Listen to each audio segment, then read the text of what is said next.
ஒருத்தர் இல்லையே. நான் யார்கிட்ட போய் என்னுடைய கஷ்டத்தை முறையிடுறது?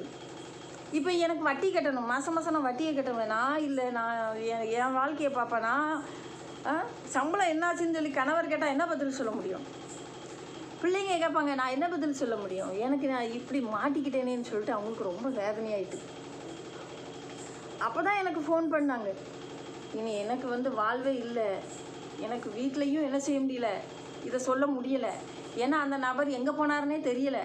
ஒருவேளை அந்த நபர் இங்கே இருக்காரு அங்கே இருக்காருன்னா சரி, இங்கே இருக்காரு அங்கே இருக்காருன்னு நம்ம சொல்லிடலாம். இப்போ அவர் எங்கே இருக்காருன்னே தெரியலையே, நான் எப்படி இந்த நபர் இடத்துல நான் இந்த மாதிரி நடந்துருச்சுன்னு சொல்லி என் ஹஸ்பண்ட்டை போய் நான் சொல்ல முடியும்? அவருக்காக நான் வாங்கி கொடுத்தேன் என்று சொல்லி நான் எப்படி சொல்ல முடியும் என்று சொல்லி அவர்களுடைய உள்ளம் உடைக்கப்பட்டு போய்விட்டது. நான் என்ன செய்வேன்? வேதனையோடு அவங்களுடைய வார்த்தைகள்.